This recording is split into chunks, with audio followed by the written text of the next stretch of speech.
नमस्कार, मैं विभा उपाध्याय आप सभी दर्शकों का अन्नदाता कार्यक्रम में स्वागत करती हूं। किसान बेहद परिश्रमी होते हैं। वे खेतों में जी तोड़ मेहनत करते हैं, जो अनाज, फल और सब्जियां उगाते हैं। हमारे देश की अर्थव्यवस्था का लगभग समूचा भार इन्हीं के कंधों पर है।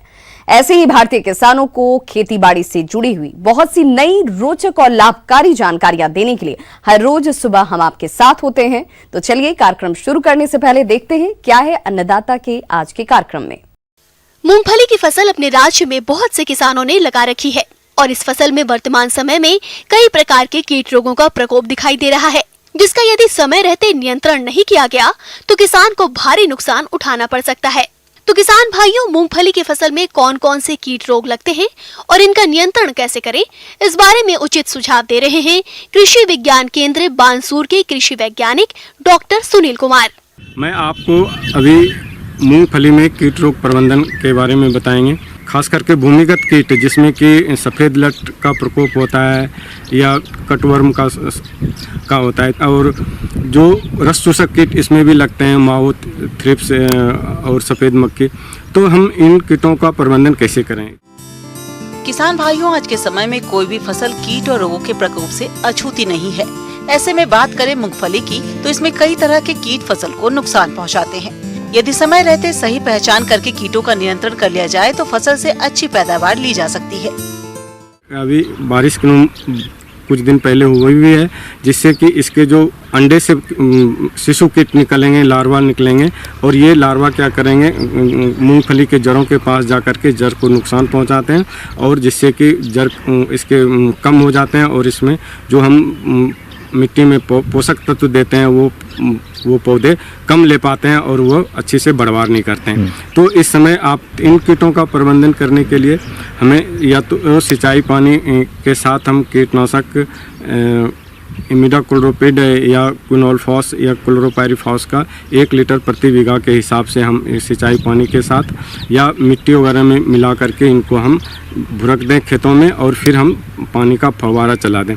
दूसरी बात है कि अगर पत्तों पे कोई रस कीट वगैरह दिख रहा है तो उनके लिए है कि आप इन्हीं दवाइयों का आप 1 से 1.5 ml प्रति लीटर पानी का छिड़काव करें। टिक्का रोग भारत में मूंगफली की यह एक मुख्य रोग है और मूंगफली की खेती वाले सभी क्षेत्रों में पाया जाता है। भारत में उगाई जाने वाली मूंगफली की अधिकतर किस्मों में इस रोग का प्रकोप होता है।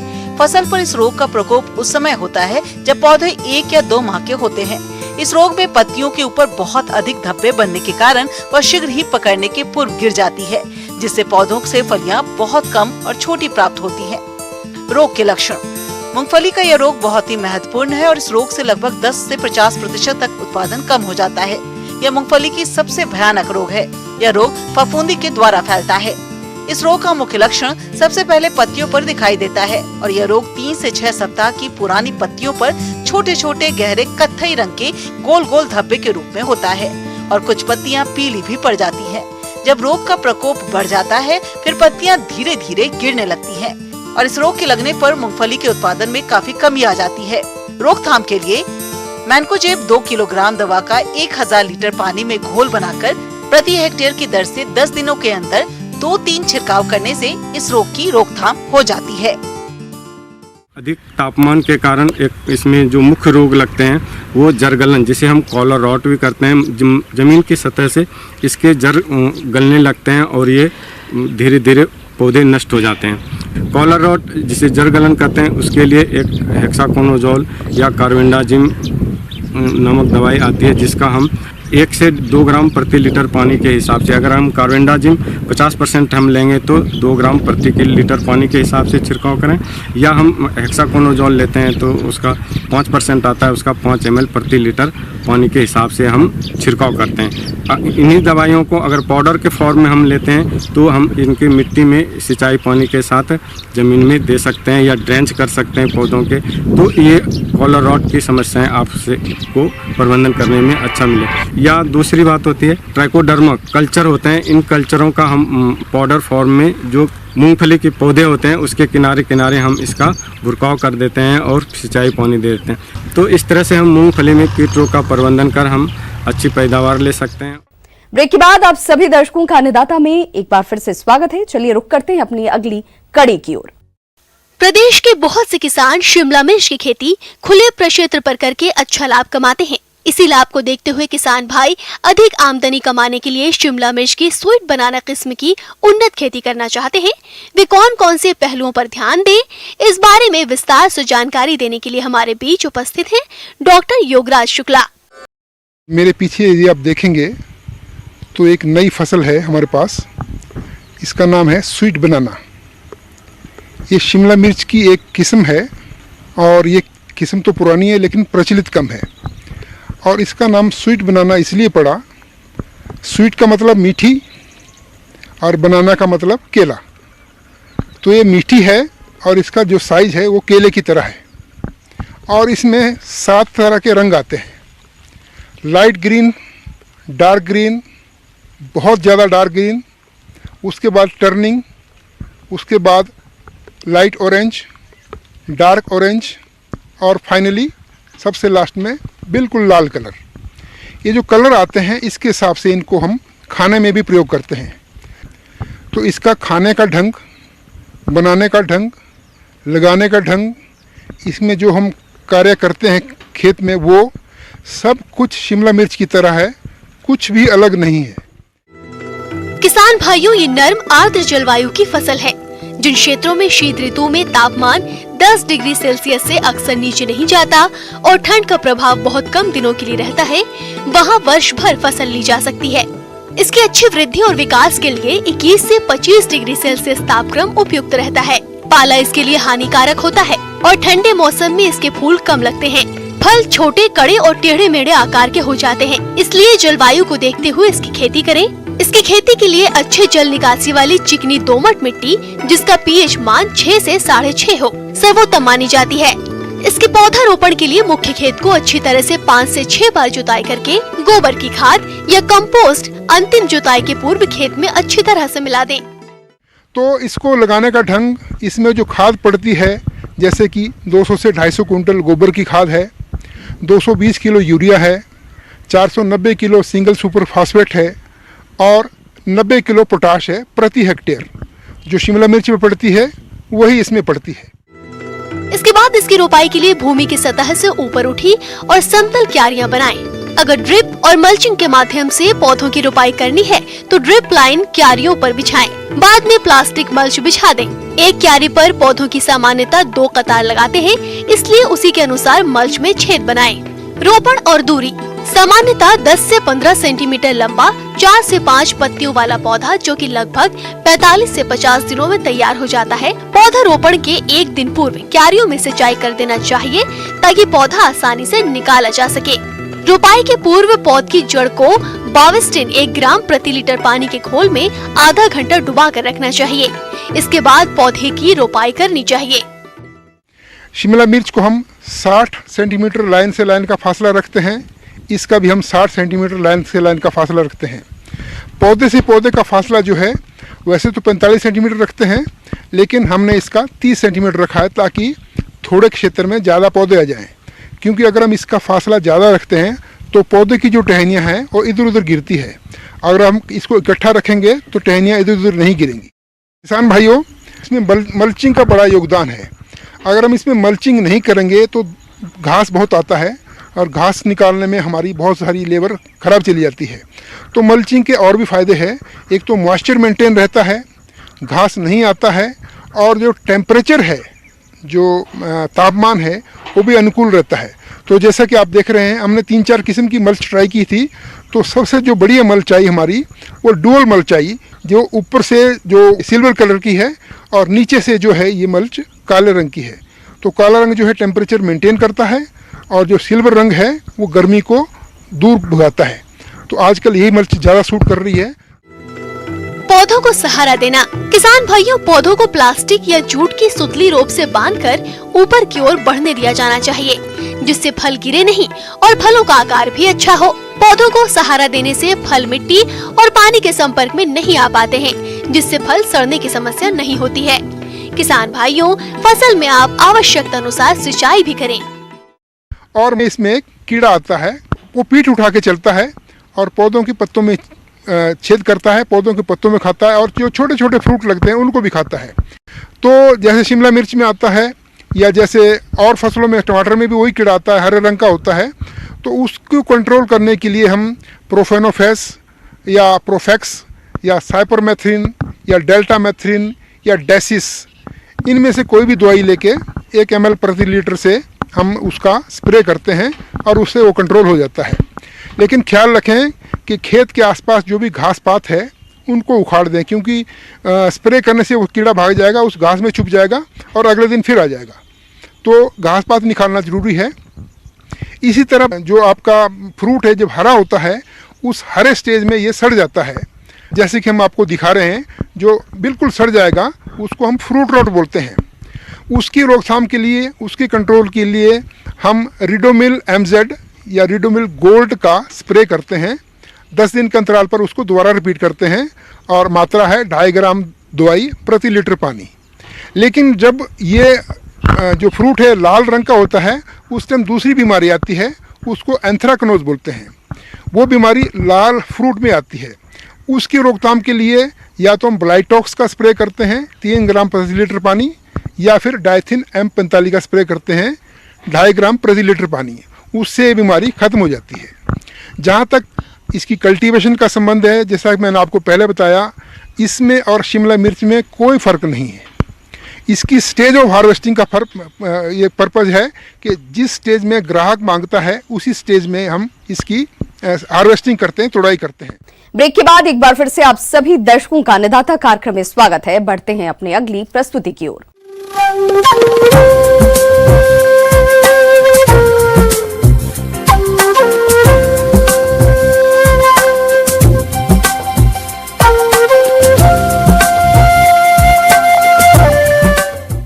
मौसम के अनुसार प्रबंधनों पर टिकी है आपकी खेती बाड़ी, और इसीलिए मौसम पूर्वानुमान और उस पर आधारित साप्ताहिक कृषि सलाह इस प्रकार है।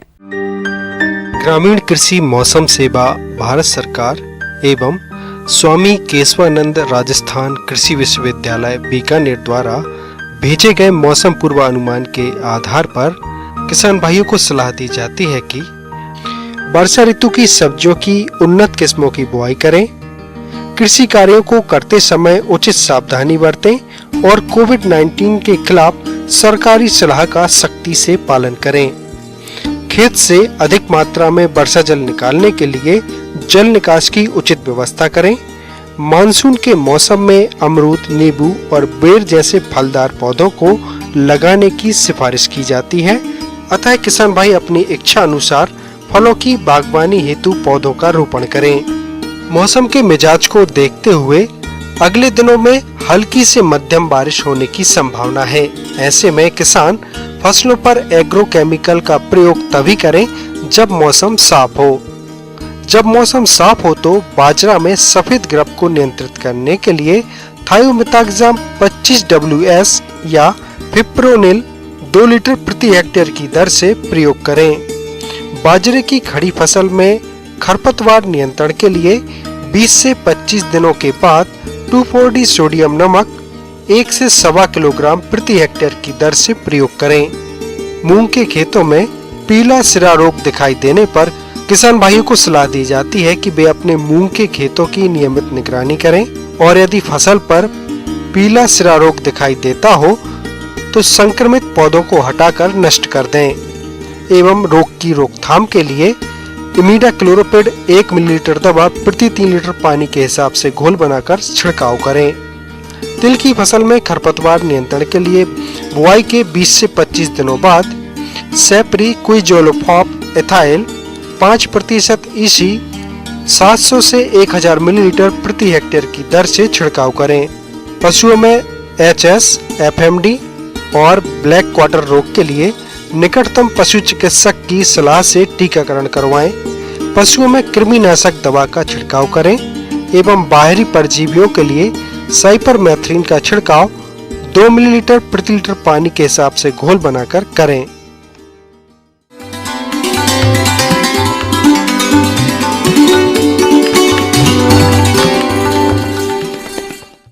अन्नदाता हेल्पलाइन निशुल्क फोन संपर्क सेवा के माध्यम से आपके द्वारा पूछे गए प्रश्नों में से एक या दो महत्वपूर्ण प्रश्न को हम अपने कार्यक्रम में शामिल करते हैं और इसी के तहत आज का चयनित प्रश्न और उसका जवाब इस प्रकार है। अन्नदाता निशुल्क फोन संपर्क सेवा के माध्यम से पूछे गए प्रश्नों में से आज हमने जिस प्रश्न को कार्यक्रम में शामिल किया है उसे पूछा है ग्राम बिजलपुर, जिला करौली के कृषक प्रभात कुमार ने। आप आम के बाग में किए जाने वाले जरूरी कार्यों के बारे में जानकारी चाहते हैं तो प्रभात कुमार जी आपकी जानकारी के लिए प्रस्तुत है कार्यक्रम का ये अंश। नमस्कार किसान भाइयों, जिन किसान भाइयों के आम के बगीचे हैं और जिन्होंने जुलाई में, क्योंकि ये जुलाई में इसकी लास्ट हार्वेस्टिंग कर ली जाती है आम के पौधों की, अब हार्वेस्टिंग के बाद हमें अगली फसल से अच्छा उत्पादन लेने के लिए, स्वस्थ फल लेने के लिए, पौधों को स्वस्थ वातावरण देने के लिए जो क्रियाएं वो इस प्रकार करें। फल तुड़ाई के तुरंत बाद आम के पौधों में यदि देखते होंगे तो कहीं सूखी डालियाँ होंगी या सूखे या रोगग्रस्त डालियाँ होंगी, सर्वप्रथम देख के अपने बगीचे से इस प्रकार की डालियों को जिसमें डाईबैक आ रहा है या कोई बीमारी रहित है तो उनको काट के अलग से गड्ढे में डाल के या जला देना चाहिए। पौधे के चारों तरफ देख लें कि खरपतवार न हो, साफ सुथरा होना चाहिए, उसकी खुदाई कर दे। खुदाई का जो डायमेंशन है उसकी पौधे के जहाँ तक उसका फैलाव है उसके अनुसार उसका थाला की खुदाई कर दे और एक रिंग 2 फीट चौड़ी और 1 फीट गहरी रिंग बना देनी चाहिए जहाँ तक उसका पत्तियों का या शाखाओं का फैलाव आ रहा। उस रिंग बनाने के बाद उसमें क्या करते हैं हम, जो भी सड़ा हुआ एकदम पका हुआ गोबर का खाद या वर्मी कंपोस्ट खाद प्रति पौधा 20 से 20 किलो ये सड़ा हुआ गोबर या वर्मी कंपोस्ट उसमें डाल देते हैं और उसके बाद उसको बंद कर देना चाहिए। अब जैसे ही बारिश का पानी आएगा तो जो भी उसके पोषक तत्व हैं वो देसी खाद के हैं, क्योंकि वो उसमें उसकी जड़ों तक उपलब्ध हो जाएंगे। तने के चारों तरफ से मिट्टी या घास वगैरह हो या कोई भी खरपतवार हो उसको अवश्य हटा देना चाहिए और ये देखना चाहिए कि उसके चारों तरफ एक सफ़ेद मक्खी जैसा मिलीबग नाम का ये कीड़ा होता है, वो चिपका हुआ होता है। यदि उस अवस्था में हो तो एक रस चूसक कीड़ों को मारने के लिए आते क्लोरीपायरिफॉस दवा का उस पर स्प्रे कर देंगे जमीन के पास से और तने के पास से, तो वो कीड़ा भी नष्ट हो जाएगा। एंथ्रेक्नोज फफूंदी जनित यह रोग उपयुक्त वातावरण जैसे अधिक नमी एवं वर्षा की स्थिति में तेजी से फैलता है। नई पत्तियों पर दाग पड़ना, फलों का मुरझाना, फलों का सड़ना आदि इस रोग के लक्षण हैं। इस बीमारी की रोकथाम हेतु 0.1% बेविस्टीन 1 ग्राम दवा प्रति लीटर पानी या कॉपर ऑक्सीक्लोराइड 0.3% 3 ग्राम दवा प्रति 1 लीटर पानी का छिड़काव करते हैं। प्रभावित टहनियां एवं पत्तियों को काटकर जला देते हैं।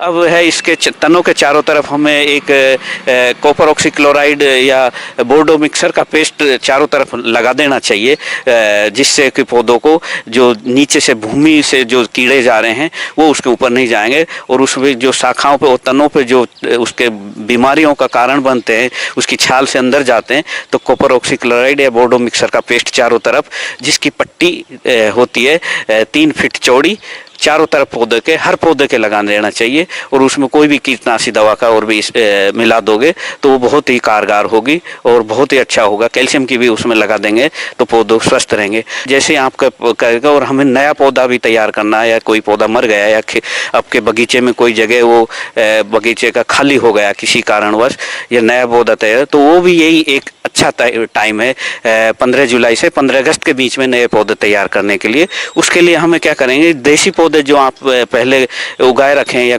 देसी पौधे हैं उसको जो भी गुठलियां हैं या क्योंकि गुठलियों द्वारा अपने एक उस पर नर्सरी में लगा देते हैं और उनका जैसे ही वो 1.5 फीट की हो जाए, एक पेंसिल के बराबर उसका तना हो जाए, तो उस पर वीनियर ग्राफ्टिंग द्वारा नए पौधे तैयार करते हैं। नए पौधे तैयार करने के लिए हमें उन्नत किस्म जो हैं हमारी आम्रपाली है, नीलम है, दशहरी है, चौसा है, केसर है, ये बहुत ही उपयोगी और अच्छे फल देने वाली और स्वाद में भी अच्छी होती हैं और इनका उत्पादन भी अच्छा है और हर मौसम में ये अच्छी तरह उत्पादन देती हैं। तो उनकी हम उस देशी पे वीनियर ग्राफ्टिंग द्वारा नए पौधे तैयार करके हम नया पौधा तैयार कर सकते हैं और उसको आप बेच भी सकते हो और अपने दूसरे जहाँ खेत जगह है वहाँ नया शिफ्ट पौधा तैयार करके अच्छा उत्पादन प्राप्त कर सकते हो। धन्यवाद।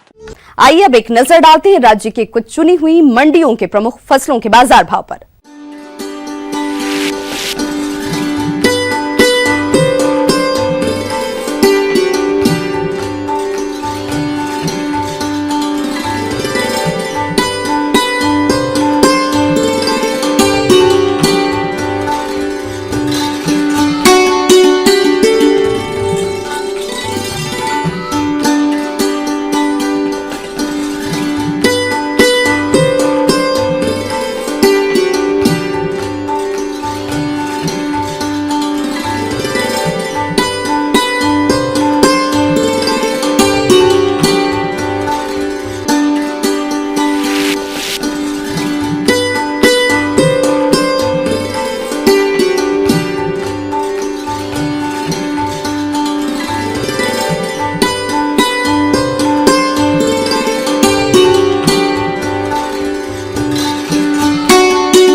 किसान भाइयों, अन्नदाता आपकी सेवा के लिए संकल्परत है। कृषि संबंधित समस्या और सुझावों के लिए आप हमें इस पते पर संपर्क कर सकते हैं। प्रोड्यूसर अन्नदाता, news 18 Rajasthan, Ramoji film city, Hyderabad 501512। साथ ही आप हमें ईमेल भी कर सकते हैं। हमारा ईमेल आईडी है p18annadatarajasthan@news18.com। इसके अतिरिक्त आप हमें निःशुल्क हेल्पलाइन नंबर 180041921555 पर सोमवार से शनिवार सुबह 10 से शाम 4 बजे के बीच संपर्क भी कर सकते हैं।